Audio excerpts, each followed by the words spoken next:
Hi friends, okay.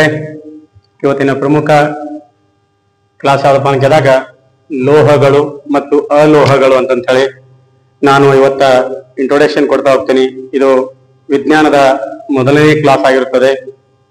Okay, ಇವತ್ತು ಪ್ರಮುಖವಾದಂತ metal and non metal ಅಂತ ಹೇಳಿ ಪ್ರತಿ ಒಂದು ಎಕ್ಸಾಮ್ ಅಲ್ಲಿ ಪಾಂತ್ರ ಕೇಳುವಂತ ಪ್ರಶ್ನೆಗಳಾಗಿರ್ತವೆ.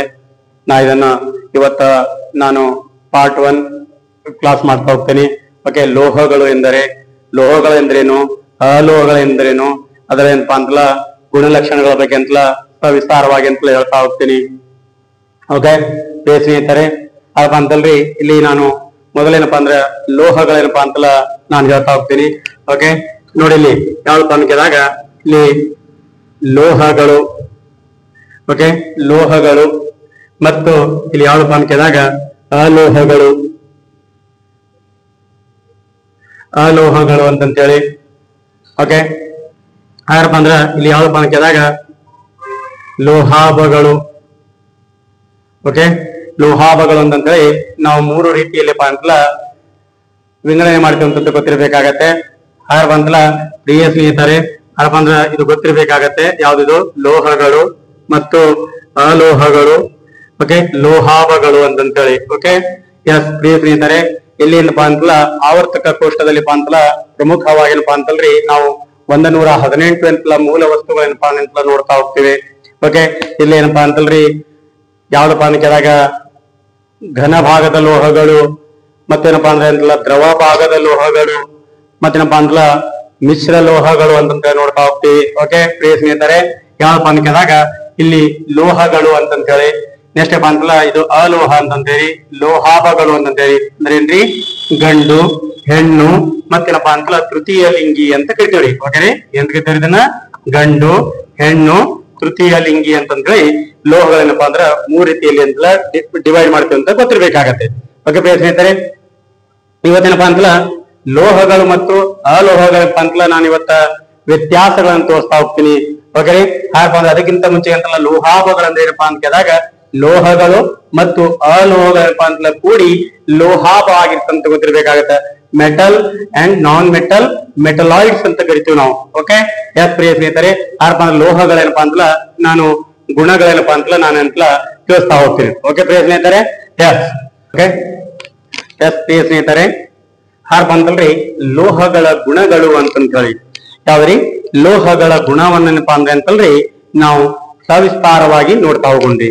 ಇದು ಯಾವ್ದ್ರಿ ಇದು ಲೋಹಗಳ ಗುಣಗಳು ಅಂತ ಕರಿತೀವ್ರಿ. ಯಾರಪ್ಪ ಅಂತಲ್ರಿ ಇಲ್ಲಿ ಲೋಹಗಳು ಅಂತಂತ ಹೇಳ್ತೀವಿ, ಇವು ಯಾವ್ಯಾವ ಸ್ವಭಾವವನ್ನು ಹೊಂದಿದಾವೆ. ಯಾಕಪ್ಪ ಅಂತಲ್ರಿ ಈ ಭೂಮಿಯಲ್ಲಿಪ್ಪ ಅಂದ್ರೆ 118 ಮೂಲ ವಸ್ತುಗಳಿದಾವೆ ಅಂತ ಗೊತ್ತಿರ್ಬೇಕಾಗತ್ತೆ. ಅಂತಲ್ಲ ಆವರ್ತಕ ಕೋಷ್ಟದಲ್ಲಿಪ್ಪ ಅಂತಲ್ರಿ ಏನಪ್ಪಾ ಅಂತಲ್ರಿ ನಾವು ಡಿವೈಡ್ ಮಾಡಿದಾರೆ ಅಂತ ಗೊತ್ತಿರ್ಬೇಕಾಗತ್ತೆ. ಓಕೆ ರೀ, ಯಾವ್ದಪ್ಪ ಅಂತಲ್ಲ ಲೋಹಗಳು ಅಲೋಹಗಳು ಲೋಹಾಭಗಳು ಅಂತಂತೇಳಿ. ಹೌದಲ್ರಿ, ಯಾರಪ್ಪ ಅಂದ್ರ ಲೋಹಗಳು ಯಾವ್ಯಾವ ಗುಣವನ್ನು ಹೊಂದಿದಾವಪ್ಪ ಅಂತ ಕೇಳಿದಾಗ ಒಂದೊಂದಾಗಿ ನೋಡ್ತಾ ಹೋಗೋಣ. ನಂತರ ಏನಪ್ಪಾ ಅಂತಲ್ಲ ಪಾರ್ಟ್ ವೈಸ್ ಏನಪ್ಪಾ ಅಂತಲ್ಲ ನಾನಂತಲ್ಲ ಮಾಡ್ತಾ ಬರ್ತೀನಿ ಅಂತ ಗೊತ್ತಿರ್ಬೇಕಾಗತ್ತೆ. ಓಕೆ, ಯಾರಪ್ಪ ಅಂತಲ್ರಿ ಇಲ್ಲಿ ಲೋಹಗಳು ಅಂತಂತ ಹೇಳಿ ಸಾಮಾನ್ಯವಾಗಿ ಲೋಹಗಳು ಏನಿರ್ತಾವ್ರಿ ಘನ ಭಾಗದಲ್ಲಿ ಇರ್ತಾವೆ, ಸಾಲಿಡ್ ಅಂತ ಕರಿತೀವಿ ನಾವ್ರಿ. ಓಕೆ, ಎಸ್ ಪ್ರಿಯ ಸ್ನೇಹಿತರೆ, ಯಾರಪ್ಪ ಅಂದ್ರ ಒಂದೊಂದಾಗಿ ನೋಡ್ತಾ ಬರೋಣ.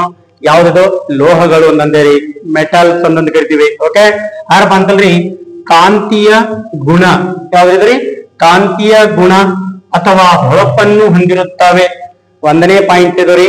ಓಕೆ, ನಂತರ ಏನಪ್ಪಾ ಅಂತಲ್ರಿ ಲೋಹಗಳು ಘನ ಸ್ಥಿತಿಯಲ್ಲಿರುತ್ತವೆ. ಯಾಕಪ್ಪ ಅಂತಲ್ರಿ ಮ್ಯಾಕ್ಸಿಮಮ್ ಲೋಹಗಳೇನಪ್ಪಾ ಅಂತಲ್ರಿ ಇವು ಘನ ಸ್ಥಿತಿಯಲ್ಲಿ ಇರ್ತಾವಂತ ಗೊತ್ತಿರ್ಬೇಕಾಗತ್ತೆ. ಅದಕ್ಕಿಂತ ಮುಂಚಿತವಾಗಿನಪ್ಪ ಅಂತಲ್ರಿ ಘನ ದ್ರವ ಅನಿಲ ಅಂದ್ರೆ ಏನಪ್ಪಾ ಅಂತಲ್ಲ ಸವಿಸ್ತಾರವಾಗಿ ತಿಳ್ಕೊಂಡ್ ಹೋಗೋಣ್ರಿ. ಓಕೆ ರೀ, ಯಾರಪ್ಪ ಅಂತಲ್ರಿ ಇಲ್ಲಿ ಪ್ರಮುಖವಾಗಿ ಏನಪ್ಪಾ ಅಂತಲ್ರಿ ಘನ ಅಂದ್ರಪ್ಪ ಅಂತಲ್ರಿ ಗಟ್ಟಿ ಆಗಿರ್ತಾವಂತ ಗೊತ್ತಿರ್ಬೇಕಾಗತ್ತೆ. ಎಲ್ಲಾನಪ್ಪಾ ಅಂತಲ್ರಿ ಕೂಡ್ಕೊಂಡಿರ್ತಾವಂತ ಗೊತ್ತಿರ್ಬೇಕಾಗತ್ತೆ. ಅದನ್ನ ನಾವು ಗಟ್ಟಿ ಭಾಗಕ್ಕೆ ಏನಪ್ಪಾ ಅಂದ್ರೆ ಘನ ಭಾಗ ಅಂತ ಕರಿತೀವಿ ಅಥವಾ ಸಾಲಿಡ್ ಅಂತ ಕರಿತೀವಿ ನಾವು. ಓಕೆ, ನಂತರ ಏನಪ್ಪಾ ಅಂತಂದ್ರ ಯಾವಪ್ಪ ಅಂತಲ್ರಿ ಬೇಸ್ ಅಂತಾರೆ. ಸಾಲಿಡ್ ಏನಪ್ಪಾ ಅಂದ್ರೆ ಬೇಸ್ ಅಂತ ಕರಿತೀವಿ. ಯಾರಪ್ಪ ಅಂದ್ರೆ ಅಂತಲ್ರಿ ಸ್ವಲ್ಪ ಬಿಡಿ ಬಿಡಿ ಭಾಗದಲ್ಲಿ ಇರ್ತಂತ ಗೊತ್ತಿರ್ಬೇಕಾಗತ್ತೆ. ಓಕೆ, ಉದಾಹರಣೆ ಏನಪ್ಪಾ ಅಂತಲ್ರಿ ಯಾವ್ದಪ್ಪ ಅಂತಲ್ರಿ ಮೆಟಲ್ ಏನಪ್ಪಾ ಅಂತಲ್ರಿ ಏನಾಗತ್ತಪ್ಪ ಅಂದ್ರೆ ಕಬ್ಬಿಣ ಏನಪ್ಪಾ ಅಂತಲ್ಲ ಘನವಾಗಿರ್ತಂತ ಗೊತ್ತಿರ್ಬೇಕಾಗತ್ತೆ. ನಂತರ ಯಾವ್ದಪ್ಪ ಅಂತಲ್ರಿ ನಮ್ಮ ಆಯಿಲ್ ಇರ್ತದಲ್ರಿ ಅದೇನಾಗತ್ತಪ್ಪ ಅಂತ ಕೇಳಿದಾಗ ಏನ್ರಿ ಇದು ರೀ ದ್ರವ ಭಾಗ ಆಗಿರೋದಂತ ಗೊತ್ತಿರ್ಬೇಕಾಗತ್ತೆ. ಯಾರಪ್ಪ ಅಂತಲ್ರಿ ಇಲ್ಲಿ ಯಾವ್ದಪ್ಪ ಅಂತ ಕೇಳಿದಾಗ ಅಂತಲ್ರಿ ಅನಿಲ ಅಂತ ಗೊತ್ತಿರ್ಬೇಕಾಗತ್ತೆ. ಅನಿಲಗಳೇನಪ್ಪಾ ಅಂತಲ್ರಿ ಬಿಡಿ ಬಿಡಿ ಭಾಗ ಇರ್ತಾವಂತ ಗೊತ್ತಿರಬೇಕಾಗತ್ತೆ. ಇದಕ್ಕೇನು ಉದಾಹರಣೆ ಕೊಡಬೇಕಾಗಿತ್ತಪ್ಪ ಅಂತ ಕೇಳಿದಾಗ ಅಂತಲ್ರಿ ಪರ್ಫ್ಯೂಮ್ ನೋಡ್ತಿರಲ್ಲ, ಯಾರಪ್ಪ ಅಂದ್ರೆ ಪರ್ಫ್ಯೂಮ್ ಏನಪ್ಪಾ ಅಂದ್ರೆ ಯಾವ ರೂಪದಲ್ಲಿ ಇರ್ತದಪ್ಪ ಅಂತ ಕೇಳಿದಾಗ ಅಂತಲ್ರಿ ಅನಿಲ ರೂಪದಲ್ಲಿ ಇರ್ತದಂತ ಗೊತ್ತಿರಬೇಕಾಗತ್ತೆ. ಯಾರಪ್ಪ ಅಂತಲ್ರಿ ಈ ದ್ರವ ಭಾಗಕ್ಕೆ ಏನ ಉದಾಹರಣೆ ಕೊಡ್ತೀವಪ್ಪ ಅಂತ ಕೇಳಿದಾಗ ಅಂತಲ್ರಿ ನಾವೇನಪ್ಪಾ ಅಂದ್ರೆ ಎಂತಲ್ಲ ರಿಫೈನ್ಡ್ ಆಯಿಲ್ ಅಂತ ಹೇಳ್ತೀವಿ. ಓಕೆ, ಇದಕ್ಕೇನಪ್ಪಾ ಅಂದ್ರೆ ಘನ ಭಾಗಕ್ಕೆ ಏನು ಉದಾಹರಣೆ ಕೊಡ್ತೀವಪ್ಪ ಅಂತ ಕೇಳಿದಾಗ ಅಂತಲ್ರಿ ಉದಾಹರಣೆ ಸಾಮಾನ್ಯವಾಗಿ ಏನಪ್ಪಾ ಅಂದ್ರೆ ಲೋಹಗಳು ಅಂತ ಹೇಳ್ತೀವಿ ಅವ್ರಿ. ಓಕೆ, ಹಾಗಪ್ಪ ಅಂತ ತಿಳ್ಕೊಂಡೆ ಕಾಣ್ತದ. ಹಾಗಪ್ಪ ಅಂದ್ರ ಲೋಹಗಳು ಯಾವತ್ತೂ ಏನಪ್ಪಾ ಅಂತಲ್ರಿ ಘನ ಸ್ಥಿತಿಯಲ್ಲಿ ಇರ್ತದಂತ ಗೊತ್ತಿರಬೇಕಾಗತ್ತೆ. ಯಾವ್ದ್ರಿ ಇದು ಘನ ಸ್ಥಿತಿಯಲ್ಲಿ ಅಂದ್ರೆ ಗಟ್ಟಿಯಾಗಿರ್ತದಂತ ಗೊತ್ತಿರಬೇಕಾಗತ್ತೆ. ಹಾಗಪ್ಪ ಅಂದ್ರೆ ಘನ ಸ್ಥಿತಿಯಲ್ಲಿರುವಂತ ಒಂದು ಗುಣ ಹೊಂದಿದೆ ಅಂತ ಗೊತ್ತಿರಬೇಕಾಗತ್ತೆ. ಹಾಗಪ್ಪ ಅಂದ್ರೆ ಸಾಮಾನ್ಯವಾಗಿ ನಮ್ಮ ಲೋಹಗಳು ಸಾಮಾನ್ಯವಾಗಿ ಕಠಿಣವಾಗಿರ್ತಾವಂತ ಗೊತ್ತಿರಬೇಕಾಗತ್ತೆ. ಏನ್ರಿದ್ರಿ ಸಾಮಾನ್ಯವಾಗಿ ಕಠಿಣವಾಗಿರ್ತಾವಂತ ಗೊತ್ತಿರಬೇಕಾಗತ್ತೆ. ನಂತರ ಏನಪ್ಪಾ ಅಂತಲ್ರಿ ಇಲ್ಲಿ ಲೋಹಗಳು ಹೆಚ್ಚು ಕರಗುವ ಮತ್ತು ಕುದಿಯುವ ಬಿಂದುವನ್ನು ಹೊಂದಿರುತ್ತವೆ. ಏನ್ರಿದ್ರಿ ಲೋಹಗಳೇನಪ್ಪಾ ಅಂತಲ್ರಿ ಹೆಚ್ಚು ಕುದಿಯುವ ಬಿಂದು ಮತ್ತು ಹೆಚ್ಚು ಕರಗುವ ಬಿಂದುವನ್ನು ಹೊಂದಿರುವ ಲೋಹ ಯಾವ್ದಪ್ಪ ಅಂತ ಕೇಳಿದಾಗ ಅಂತಲ್ರಿ ನಮಗ್ ಗೊತ್ತಿರಬೇಕಾಗತ್ತೆ ಏನಪ್ಪಾ ಅಂದ್ರೆ ಘನ ಭಾಗ ಅಂತ ಗೊತ್ತಿರಬೇಕಾಗತ್ತೆ. ಅದಾರಪ್ಪ ಅಂದ್ರೆ ಘನ ಭಾಗ ಅಂದ್ರೆ ಏನ್ರಿ ಗಟ್ಟಿಯಾದ ಭಾಗ ಅಂತ ಗೊತ್ತಿರಬೇಕಾಗತ್ತೆ. ಯಾರಪ್ಪ ಅಂತಲ್ರಿ ಇಲ್ಲಿ ಲೋಹಗಳೇನಪ್ಪಾ ಅಂತಲ್ರಿ ಉಷ್ಣದ ಉತ್ತಮ ವಾಹಕವಾಗಿದೆ ಅಂತ ಗೊತ್ತಿರಬೇಕಾಗತ್ತ. ಯಾವ್ದ್ರಿ ಲೋಹವೇನಪ್ಪಾ ಅಂದ್ರ ಉಷ್ಣದ ಏನಪ್ಪಾ ಅಂತಲ್ರಿ ಅಂದ್ರೆ ಉತ್ತಮ ವಾಹಕವಾಗಿದೆ ಅಂತ ಗೊತ್ತಿರಬೇಕಾಗತ್ತೆ. ಹಾಗಪ್ಪ ಅಂದ್ರೆ ಅಂತಲ್ರಿ ನಂತರ ಪಾಯಿಂಟ್ ಯಾವಪ್ಪ ಅಂತ ಕೇಳಿದಾಗ ಅಂತಲ್ರಿ ನಮ್ಗ ಯಾವ್ದ್ರಿ ಲೋಹಗಳೇನಪ್ಪಾ ಅಂದ್ರೆ ವಿದ್ಯುತ್ತಿನ ವಾಹಕವಾಗಿದೆ ಅಂತ ಗೊತ್ತಿರಬೇಕಾಗತ್ತೆ. ಓಕೆ, ಹಾಗಪ್ಪ ಅಂತಲ್ಲ ಇದಕ್ಕೆ ಏನು ಉದಾಹರಣೆ ಕೊಡೋಣಪ್ಪ ಅಂತ ಕೇಳಿದಾಗ ಇಲ್ಲಿ ಏನಪ್ಪಾ ಅಂತಲ್ರಿ ಯಾವಪ್ಪ ಒಂದು ರಾಡಿದೆ ಅಂತ ತಿಳ್ಕೊಳ್ಳಿ. ಈ ರಾಡಿಗೆ ಏನಪ್ಪಾ ಅಂತಲ್ರಿ ನಮಗೆ ಪ್ರಮುಖವಾಗಿ ಏನಪ್ಪಾ ಅಂತಲ್ರಿ ಇಲ್ಲಿ ರಾಡಿಗೆ ಏನಪ್ಪಾ ಯಾವ್ದಾರ ಅಂತ ಒಂದು ಎಲೆಕ್ಟ್ರಿಸಿಟಿ ಏನಪ್ಪಾ ಅಂತಲ್ರಿ ಕನೆಕ್ಷನ್ ಕೊಟ್ಟಪ್ಪ ಅಂತಲ್ರಿ ಏನಾಗತ್ತಪ್ಪ ಅಂತ ಕೇಳಿದಾಗ ಇಲ್ಲಿ ಮುಂದೇನಪ್ಪಾ ಅಂತಲ್ಲ ನಾವೆಂತಲ್ಲ ಇಲ್ಲಿ ಹಿಡಿದ್ರಪ್ಪ ಅಂತಲ್ರಿ ನಮ್ಗೆ ಎಂತಲ್ರಿ ವಿದ್ಯುತ್ ಹರಿತದಂತ ಗೊತ್ತಿರ್ಬೇಕ್ರಿ. ಅಂದ್ರ ಇದು ಒಂದು ವಾಹಕವಾಗಿದೆ ಅಂತ ಗೊತ್ತಿರಬೇಕಾಗತ್ತೆ. ಓಕೆರಿ, ಯಾರಪ್ಪ ಅಂದ್ರೆ ವಿದ್ಯುತ್ ವಾಹಕವಾಗಿದೆ ಅಂತಂದ್ರೆ ಈ ವಿದ್ಯುತ್ ಏನ್ ಮಾಡ್ತಪ್ಪ ಅಂತ ಕೇಳಿದಾಗ ಎಂತಲ್ಲ ಹರಿಲಿಕ್ಕೆ ಬಿಡ್ತಾರಂತ ಗೊತ್ತಿರಬೇಕಾಗತ್ತೆ. ಓಕೆ, ಎಸ್ ಪ್ರಿಯ ಸ್ನೇಹಿತರೆ, ಯಾರಪ್ಪ ಅಂತಲ್ಲ ಲೋಹವೇನಪ್ಪಾ ಅಂತ ಏನು ಹೊಂದಿದೆಪ್ಪ ಅಂತ ಕೇಳಿದಾಗ ಅಂತಲ್ರಿ ಲೋಹಗಳೇನಪ್ಪಾ ಅಂದ್ರ ತನ್ಯತೆ ಮತ್ತು ಕುಟ್ಯತೆ ಗುಣವನ್ನು ಹೊಂದಿದೆ. ಓಕೆರಿ, ತನ್ಯತೆ ಮತ್ತು ಕುಟ್ಯತೆ ಗುಣವನ್ನು ಹೊಂದಿದೆ. ಇದಕ್ಕೆ ಏನು ಎಕ್ಸಾಂಪಲ್ ಕೊಡಬೇಕಾಗತ್ತಪ್ಪ ಅಂತ ಕೇಳಿದಾಗ ಅಂತಲ್ರಿ ತನ್ಯತೆ ಮತ್ತು ಕುಟ್ಯತೆ ಅಂತಪ್ಪ ಅಂತಲ್ಲ ಗುಣವನ್ನು ಹೊಂದಿದೆಪ್ಪ ಅಂತ ಕೇಳಿದಾಗ ಅಂತಲ್ರಿ ಇಲ್ಲಿ ಉದಾಹರಣೆ ಯಾವ್ದಪ್ಪ ಅಂತ ಕೇಳಿದಾಗ ಅಂತಲ್ರಿ ಬಂಗಾರ ಅಂತ ಗೊತ್ತಿರಬೇಕಾಗತ್ತೆ. ಯಾವ್ದ್ರಿ ಬಂಗಾರ ಅಂತ ಹೇಳಿರಿ. ಈ ಬಂಗಾರವನ್ನೇನಪ್ಪಾ ಅಂತಲ್ಲ ನಾವೇನಪ್ಪಾ ಅಂತಲ್ಲ ಒಂದು ಗ್ರಾಮ ಏನಪ್ಪಾ ಅಂದ್ರೆ ಬಂಗಾರದಲ್ಲಿಪ್ಪ ಅಂತಲ್ರಿ 2 ಕಿಲೋಮೀಟರ್ ವರೆಗೆ ಏನಪ್ಪಾ ಅಂತಲ್ಲ ನಾವು ಎಳಿಬಹುದು ಅಂತ ಗೊತ್ತಿರಬೇಕಾಗತ್ರಿ. ಯಾರಪ್ಪ ಅಂತಲ್ರಿ ಎಷ್ಟು ಕಿಲೋಮೀಟರ್ ಎಳಿಬಹುದ್ರಿ 2 ಕಿಲೋಮೀಟರ್ ವರೆಗೆ ಎಳಿಬಹುದು ಅಂತ ಗೊತ್ತಿರಬೇಕಾಗತ್ತ. ಒಂದು ಉದಾಹರಣೆ ನಿಮ್ಗೆ ಅಂತಲ್ಲ ಎಕ್ಸಾಮ್ ಕೇಳ್ತಾ ಹೋಗ್ತಾನ್ರಿ ಪತ್ರಶೀಲತೆ ಗುಣವನ್ನು ಹೊಂದಿರುವಂತ ಲೋಹ ಯಾವ್ದಂತ ಕೇಳ್ತಾನ್ರಿ ಬಂಗಾರ ಅಂತ ಗೊತ್ತಿರಬೇಕಾಗತ್ತೆ. ಓಕೆ, ಬಂಗಾರ ಮೇಲೆ ಅಂತಲ್ಲ ಒಂದು ಸವಿಸ್ತಾರವಾದಂತಲಪ್ಪ ಅಂತಲ್ರಿ ನಾನು ಕ್ಲಾಸ್ ಮಾಡ್ತೇನೆ ಅಂತ ಗೊತ್ತಿರಬೇಕಾಗತ್ತೆ. ಪ್ರತಿ ಎಕ್ಸಾಮ್ ಅಲ್ಲಿ ಕೇಳ್ತಿರ್ತಾ ಅಂತ ಗೊತ್ತಿರಬೇಕಾಗತ್ತೆ. ಯಾರಪ್ಪ ಅಂತಲ್ರಿ ಲೋಹಗಳು ತನ್ಯತೆ ಮತ್ತು ಏನಪ್ಪ ಅಂದ್ರೆ ಕುಟ್ಯತೆ ಗುಣವನ್ನು ಹೊಂದಿದೆ ಅಂದ್ರೆ ಅಂತಲ್ರಿ ಇದಕ್ಕೆ ಉದಾಹರಣೆ ಯಾವ್ದಪ್ಪ ಅಂತ ಕೇಳಿದಾಗ ಬಂಗಾರ ಅಂತ ಗೊತ್ತಿರಬೇಕಾಗತ್ತೆ. 1 ಗ್ರಾಮ ಬಂಗಾರದಲ್ಲಿಪ್ಪ ಅಂತಲ್ರಿ 1 ಗ್ರಾಮ ಬಂಗಾರದಲ್ಲಿಪ್ಪ ಅಂತಲ್ರಿ 2 ಕಿಲೋಮೀಟರ್ ವರೆಗೆ ಏನಪ್ಪಾ ನಾವು ಎಳೆಯಬಹುದು ಅಂತ ಗೊತ್ತಿರಬೇಕಾಗತ್ತೆ. ಹೌದಲ್ರಿ, ಯಾರಪ್ಪ ಅಂದ್ರೆ ಅಂತಲ್ರಿ ನಮಗೆ ಕೇಳಬಹುದ್ರಿ ಏನಪ್ಪಾ ಅಂತಲ್ರಿ ಯಾವ್ದಪ್ಪ ಅಂತ ಕೇಳಿದಾಗ ವಿದ್ಯುತ್ ವಾಹಕವಾಗಿದೆ.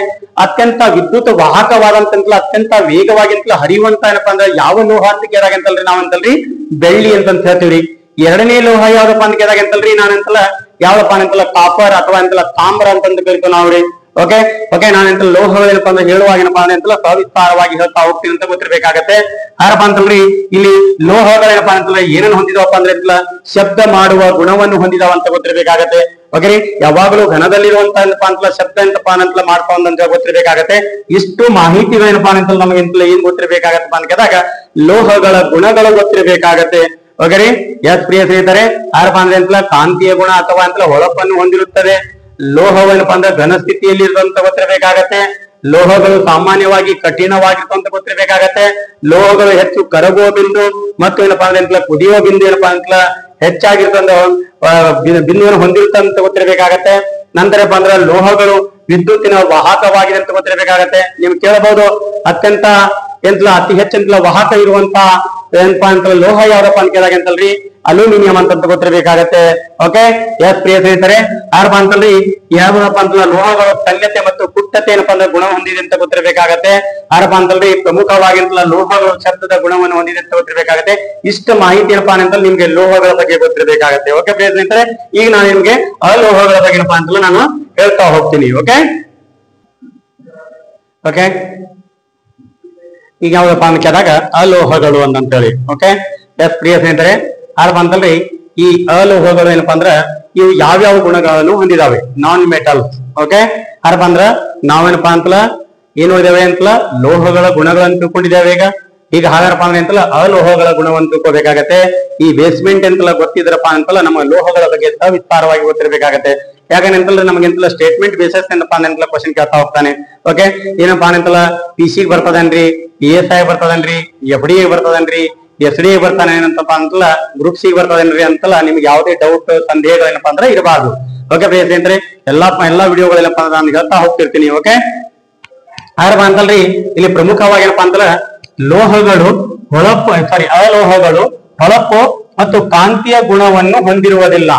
ಓಕೆನ್ರಿ, ಅಲೋಹಗಳು ಹೊಳಪು ಮತ್ತು ಕಾಂತೀಯ ಗುಣವನ್ನು ಹೊಂದಿರುವುದಿಲ್ಲ. ಓಕೆ, ಯಾರಪ್ಪ ಅಂತಲ್ಲ ನಾವು ಲೋಹಗಳೇನ್ ನೋಡಿದೇವ್ರಿ ಏನಪ್ಪಾ ಅಂತಲ್ರಿ ಹೊಳಪನ್ನು ಹೊಂದಿರ್ತದಂತ ಲೋಹದಲ್ಲಿ ನೋಡಿದೇವೆ. ಅಲೋಹದಲ್ಲಿಪ್ಪ ಅಂತಲ್ರಿ ಇದು ಕಾಂತೀಯ ಗುಣ ಮತ್ತೆ ಏನಪ್ಪಾ ಅಂದ್ರೆ ಹೊಳಪನ್ನು ಹೊಂದಿರುವುದಿಲ್ಲ ಅಂತ ಗೊತ್ತಿರಬೇಕಾಗತ್ತೆ. ಓಕೆ, ಯಾರಪ್ಪ ಅಂತಲ್ರಿ ಅಲೋಹಗಳು ಘನ, ದ್ರವ, ಅನಿಲ ಸ್ಥಿತಿಯಲ್ಲಿ ಇರ್ತಾವಂತ ಗೊತ್ತಿರಬೇಕಾಗತ್ತೆ. ಲೋಹಗಳು ಯಾವ್ದು ಅಲೋಹಗಳೇನ್ರಿ ಯಾವ್ಯಾವ ಗುಣಗಳನ್ನು ಹೊಂದಿದಾರಿ, ಘನ, ದ್ರವ, ಅನಿಲ ರೂಪದಲ್ಲಿ ಇರ್ತಾವಂತ ಗೊತ್ತಿರಬೇಕಾಗತ್ತೆ. ಓಕೆ ರೀ, ಆದ್ರೆ ಲೋಹಗಳು ಏನ್ ಮಾಡಿದೇವ್ರಿ ನಾವು ಲೋಹಗಳೇನಪ್ಪಾ ಅಂದ್ರೆ ಒಂದ್ ಎಂಟ್ಲ ಘನ ರೂಪದಲ್ಲಿ ಇರ್ತಾವಂತ ಗೊತ್ತಿರಬೇಕಾಗತ್ತೆ. ಓಕೆ, ಇದು ಅಲೋಹಗಳೇನಪ್ಪಾ ಅಂತಲ್ಲ ಘನ, ದ್ರವ, ಅನಿಲ ರೂಪದಲ್ಲಿ ಇರ್ತಾವಂತ ಗೊತ್ತಿರಬೇಕಾಗತ್ತ. ಎಂಟ್ಲ ನಾನು ಹೇಳಿದ್ರಲ್ಲಪ್ಪಿ ಹಿಂದೆ ಎಂಟ್ಲ ಬೇಸಿಕ್ ಹೇಳ್ಕೊಟ್ಟಿದ್ದೀನಿ ನಿಮಗೆ. ಓಕೆ, ಯಾರಪ್ಪ ಅಂತಲ್ಲ ಅಲೋಹಗಳು ಸಾಮಾನ್ಯವಾಗಿ ಅಂತಲ್ಲ ಮೃದುವಾಗಿರ್ತಾವಂತ ಗೊತ್ತಿರಬೇಕಾಗತ್ತೆ. ಏನ್ರಿ ಸಾಮಾನ್ಯವಾಗಿ ಅಲೋಹಗಳು ಏನಪ್ಪಾ ಅಂದ್ರೆ ಅಂತಲ್ಲ ಮೃದುವಾಗಿರ್ತಾವಂತ ಗೊತ್ತಿರಬೇಕಾಗತ್ತೆ. ನಾನು ಲೋಹಗಳು ಹೇಳುವಾಗ ಏನಪ್ಪಾ ಅಂತಲ್ಲ ನಿಮ್ಗೆ ಎಂತಲ ಹೇಳ್ತಾ ಹೋಗ್ತೀನಂತೆ. ಓಕೆ, ಎಸ್, ಯಾರಪ್ಪ ಅಂತಲ್ರಿ ಇಲ್ಲಿ ಏನಪ್ಪಾ ಅಂತಲ್ರಿ ನಿಮ್ಗೆ ಎಂತಲ್ಲ ಅಲೋಹಗಳು ಏನಪ್ಪಾ ಅಂತಲ್ಲ ಕಡಿಮೆ ಕರಗುವ ಮತ್ತು ಕುದಿಯುವ ಬಿಂದುವನ್ನು ಹೊಂದಿದೆ ಅಂತ ಗೊತ್ತಿರಬೇಕಾಗತ್ತೆ. ಅಲೋಹಗಳು ಏನಾಗಿದೆ ಕಡಿಮೆ ಕರಗುವ ಬಿಂದು ಮತ್ತೇನಪ್ಪಾ ಅಂದ್ರೆ ಅಂತ ಕಡಿಮೆ ಕರಗುವ ಬಿಂದು ಏನಪ್ಪಾ ಅಂದ್ರೆ ಹೊಂದಿದೆ ಅಂತ ಗೊತ್ತಿರಬೇಕಾಗತ್ತೆ. ಮತ್ತೇನಪ್ಪಾ ಅಂದ್ರೆ ಕುದಿಯುವ ಎಂತಪ್ಪಾ ಅಂದ್ರೆ ಕಡಿಮೆ ಕುದಿಯುವ ಬಿಂದುನ ಗುಣವನ್ನು ಹೊಂದಿದೆ ಅಂತ ಗೊತ್ತಿರಬೇಕಾಗತ್ತೆ. ಯಾರಪ್ಪ ಅಂದ್ರೆ ಲೋಹಗಳು ನೋಡಿದೇವಲ್ರಿ ಏನಪ್ಪಾ ಅಂತಲ್ಲ ಹೆಚ್ಚು ಕುದಿಯುವ ಬಿಂದು ಮತ್ತು ಕರಗುವ ಬಿಂದುವನ್ನು ಹೊಂದಿದೆ ಅಂತ ನೋಡಿದೇವೆ ನಾವು. ಓಕೆ, ಅದು ಇದು ಅಂತ ಟ್ಯಾಲಿ ಮಾಡ್ಕೋಬೇಕು. ನೋಡೋದ್ ಪ್ಲೀಸ್ ಸ್ನೇಹಿತರೆ, ಇದನ್ನೆಲ್ಲ ಏನಪ್ಪಾ ಅಂತಂದ್ರೆ ನೋಟ್ ಮಾಡ್ಕೊಳ್ಳಿ. ನೋಟ್ ಮಾಡ್ಕೊಂಡಿರ್ತಾರ್ರಿ ನಿಮ್ಗೆ ಎಂತಲ್ಲ ಹೇಳಿಕೆ ರೂಪದಲ್ಲಿ ಕೇಳಿದಾಗ ಏನಪ್ಪಾ ಅಂತಲ್ರಿ ಇಲ್ಲಿ ನಿಮ್ಗೆ ಎಂತಲ್ಲ ಅಲೋಹಗಳ ಎಂತಲ್ಲ ಹೇಳಿಕೆ ಎಂತಲಪ್ಪ ಅಂದ್ರೆ ಎಂತಲ್ಲ ಕೊಟ್ಟ ಮೇಲೆಪ್ಪ ಅಂತಲ್ಲ ತೆಗಿಲಿಕ್ಕೆ ಎಂತಲ್ಲ ಸಾಧ್ಯವಾಗಿ ತೆಗಿಲಿಕ್ಕೆ ಗೊತ್ತಿರಬೇಕಾಗತ್ತೆ. ಓಕೆ, ಯಾರಪ್ಪ ಅಂತಲ್ರಿ ಇಲ್ಲಿ ಪ್ರಮುಖವಾಗಿ ಎಂತಲ್ಲ ಅಲೋಹಗಳಂತಲ್ಲ ಉಷ್ಣದ ದುರ್ಬಲವಾಗಿದೆ ಅಂತ ಗೊತ್ತಿರಬೇಕಾಗತ್ರಿ. ಏನ್ರಿದ್ರಿ ಅಲೋಹ ಏನಪ್ಪಾ ಅಂದ್ರೆ ಉಷ್ಣದ ದುರ್ಬಲವಾಗಿದೆ ಅಂತ ಗೊತ್ತಿರಬೇಕಾಗತ್ತೆ. ಲೋಹಗಳೇನಪ್ಪಾ ಅಂತಲ್ರಿ ಉಷ್ಣದ ಒಂದು ವಾಹಕವಾಗಿದೆ ಅಂತ ಗೊತ್ತಿರಬೇಕಾಗತ್ತೆ. ಯಾರಪ್ಪ ಅಂತಲ್ಲ ಅಂತಲ್ಲ ಇದು ಏನಪ್ಪಾ ಅಂತಲ್ಲ ಇದು ಕೂಡ ಏನಪ್ಪಾ ಅಂತಲ್ರಿ ಇಲ್ಲಿ ಪ್ರಮುಖವಾಗಿರಪ್ಪ ಅಂತಲ್ರಿ ವಾಹಕವಾಗಿದೆ ಅಂತ ಗೊತ್ತಿರಬೇಕಾಗತ್ತೆ. ಓಕೆ, ಯಾರಪ್ಪ ಅಂದ್ರೆ ಅಂತಲ್ರಿ ಇಲ್ಲಿ ಅಲೋಹಗಳು ವಿದ್ಯುತ್ ದುರ್ಬಲವಾಗಿರ್ತಾವ ಅಂತ ಗೊತ್ತಿರಬೇಕಾಗತ್ತೆ. ವಿದ್ಯುತ್ ದುರ್ಬಲವಾಗಿರ್ತಾವ ಅಂತ ಗೊತ್ತಿರಬೇಕಾಗತ್ತೆ. ಓಕೆ ಪ್ರಿಯ ಸ್ನೇಹಿತರೆ, ಯಾರಪ್ಪ ಅಂತಲ್ರಿ ಇಲ್ಲಿ ಮುಖ್ಯವಾಗಿರಪ್ಪ ಅಂದ್ರೆ ಅಲೋಹಗಳು ತನ್ಯತೆ ಮತ್ತು ಪುಟ್ಟತೆ ಗುಣವನ್ನು ಹೊಂದಿರುವುದಿಲ್ಲ. ಓಕೆ, ಏನಿದು ಅಲೋಹಗಳು ತನ್ಯತೆ ಮತ್ತು ಪುಟ್ಟತೆಯನ್ನು ಹೊಂದಿರುವುದಂತ ಗೊತ್ತಿರಬೇಕಾಗತ್ತೆ. ಯಾಕಂದ್ರೆ ಲೋಹಗಳಲ್ಲಿ ನಾವು ನೋಡಿದೇವಲ್ಲ ಪುಟ್ಟತೆ ಮತ್ತು ತನ್ಯತೆ ಗುಣಗಳನ್ನು ಹೊಂದಿದೆ ಅಂತ ಗೊತ್ತಿರಬೇಕಾಗತ್ತೆ. ಅದಕ್ಕೆ ನಾ ಎಕ್ಸಾಂಪಲ್ ಏನಪ್ಪಾ ಅಂದ್ರೆ ಬಂಗಾರ ಅಂತ ಕೊಟ್ಟಿದ್ದೆ ನಿಮಗೆ. ಓಕೆ, ಯಾರಪ್ಪ ಅಂತಲ್ಲ ವಿದ್ಯುತ್ ದುರ್ಬಲವಾಗಿದೆ ಅಂತ ಗೊತ್ತಿರಬೇಕಾಗತ್ತೆ. ಓಕೆ, ಯಾರಪ್ಪ ಅಂದ್ರೆ ವಿದ್ಯುತ್ ಹರಿತದೆ, ಯಾರಪ್ಪ ಅಂತಲ್ಲ ಯಾವ್ದ್ರಲ್ಲಿ ಹರಿತದಪ್ಪ ಅಂತ ಕೇಳಿದಾಗ ಗ್ರಾಫೈಟ್ ಅಂತ ಗೊತ್ತಿರಬೇಕಾಗತ್ತೆ. ಗ್ರಾಫೈಟ್ ಅಲ್ಲಪ್ಪ ಅಂತಲ್ರಿ ವಿದ್ಯುತ್ ಹರಿತದ ಅಂತ ಗೊತ್ತಿರಬೇಕಾಗತ್ತೆ. ಓಕೆ, ಯಾವ್ದಪ್ಪ ಅಂತ ಕೇಳಿದಾಗ ಗ್ರಾಫೈಟ್ ಅಂತ ಗೊತ್ತಿರಬೇಕಾಗತ್ತೆ. ಗ್ರಾಫೈಟ್ ಅಂತ ಗೊತ್ತಿರಬೇಕಾಗತ್ತೆ. ಹಾಗಂದ್ರೆ ಪ್ರಮುಖವಾಗಿ ಏನಪ್ಪಾ ಅಂದ್ರ ಅಲೋಹಗಳು ಏನಪ್ಪಾ ಅಂತ ಅಲೋಹಗಳು ಏನಪ್ಪಾ ಅಂದ್ರ ಶಬ್ದ ಗುಣವನ್ನು ಹೊಂದಿಲ್ಲ ಅಂತ ಗೊತ್ತಿರಬೇಕಾಗತ್ತೆ. ಯಾವ್ರಿ ಅಲೋಹಗಳು ಶಬ್ದ ಗುಣವನ್ನು ಹೊಂದಿಲ್ಲ ಅಂತ ಗೊತ್ತಿರಬೇಕಾಗತ್ತೆ. ಎಸ್ ಪ್ರಿಯ ಸ್ನೇಹಿತರೆ, ಇವತ್ತಿನ ಈ ಏನಪ್ಪಾ ಅಂತಲ್ಲ ಯಾರಿಗಾದ್ರೆ ಏನಪ್ಪಾ ಅಂದ್ರೆ ಬೇಕಾಗಿತ್ತಂದ್ರ ಸ್ಕ್ರೀನ್ ಶಾಟ್ ತೆಗೆದುಕೊಳ್ಳಿ. ಯಾಕಂತಲ್ಲ ಇದು ಬಹಳ ಇಂಪಾರ್ಟೆಂಟ್ ಅಂತ ಗೊತ್ತಿರಬೇಕಾಗತ್ತೆ. ಮುಂದೆ ನಾನು ಯಾವ್ಯಾವ ಲೋಹಗಳು ಘನ ರೂಪದಲ್ಲಿರುವಂತಹ ಲೋಹಗಳು, ಹೊಳಪನ್ನು ಹೊಂದಿರುವ ಲೋಹಗಳು, ಮೃದುವಾದ ಲೋಹಗಳು, ಕತ್ತರಿಸಿದ್ರಪ್ಪ ಅಂತಲ್ಲ ಏನಪ್ಪಾ ಅಂದ್ರೆ ತುಂಡಾಗುವ ಲೋಹಗಳು, ಮತ್ತೇನಪ್ಪಾ ಅಂದ್ರ ನಮ್ಗೇನಪ್ಪಾ ಅಂತಲ್ಲ ಒಂದು ಕೊಠಡಿಯಲ್ಲಿ ಅಂತಲ್ಲ ಕರಗುವಂತ ಲೋಹಗಳು, ಇವೆಲ್ಲ ಅಂತಲ್ಲ ಸವಿಸ್ತಾರವಾಗಿ ಅಂತಲ್ಲ ಪಾರ್ಟ್ 1 ವಿಡಿಯೋಲಿ ಅಂತಲ್ಲ ಹೇಳ್ತಾ ಹೋಗ್ತಾನಂತ ಗೊತ್ತಿರಬೇಕಾಗತ್ತೆ. ಸ್ನೇಹಿತರೆ, ನನ್ನ ಕ್ಲಾಸ್ ಏನಪ್ಪಾ ಅಂತಲ್ಲ ಇಷ್ಟವಾದಲ್ಲಪ್ಪ ಅಂತಲ್ಲ ಶೇರ್ ಮಾಡಿ, ಲೈಕ್ ಅನ್ನು ಮಾಡೋದೇನಪ್ಪಾ ಅಂತಲ್ಲ ಮರಿಬೇಡಿ ಅಂತ ಹೇಳ್ತಾ. ಓಕೆ, ಯಾರಪ್ಪ ಅಂದ್ರೆ ಯಾರಿಗಾದ್ರೂ ಬೇಕಾಗಿತ್ತಂತ ಸ್ಕ್ರೀನ್ ಶಾಟ್ ತೆಗೆದುಕೊಳ್ಳಿ. ಓಕೆ, ಎಸ್ ಪ್ರಿಯ ಸ್ನೇಹಿತರೆ, ಯಾರಪ್ಪ ಅಂತಲ್ರಿ ನೀವೇನಪ್ಪಾ ಅಂತಲ್ರಿ ಪ್ರಮುಖವಾಗಿ ಏನಪ್ಪಾ ಅಂದ್ರೆ ಈ ಕ್ಲಾಸ್ ಏನಪ್ಪಾ ಅಂದ್ರೆ ನೀಟಾಗಿ ಅಂತಲ್ಲ ನೋಟ್ ಮಾಡ್ಕೊಳ್ಳಿ. ಲೋಹಗಳ ಗುಣಗಳನ್ನು ತಿಳಿಸ್ಕೊಟ್ಟೇನಿ, ಅಲೋಹಗಳ ಗುಣಗಳನ್ನು ತಿಳಿಸಿದ್ದೀನಿ. ಈಗ ಏನಪ್ಪಲ್ಲ ನಂತರ ಒಂದೊಂದು ಲೋಹಗಳಪ್ಪ ಅಂತಲ್ರಿ ನಾನು ಒಂದು ಪಾರ್ಟ್ 1, ಪಾರ್ಟ್ 2, ಪಾರ್ಟ್ 3 ಅಂತಂದೇಳಿ 4 ಭಾಗದಲ್ಲಿಪ್ಪ ಅಂತಲ್ಲ ಈ ಲೋಹಗಳನ್ನಪ್ಪ ಅಂತಲ್ಲ ನಾನು ಮಾಡ್ತೀನಿ ಅಂತ ಹೇಳಿ ಸವಿಸ್ತಾರವಾಗಿ ಅಂತಲ್ಲ ಕ್ಲಾಸ್ ಮಾಡ್ತೀನಿ ಅಂತ ಹೇಳ್ತಾ ನನ್ನ ಕ್ಲಾಸಿಗೆ ವಿರಾಮ ನೀಡುತ್ತೇನೆ. ಧನ್ಯವಾದಗಳು.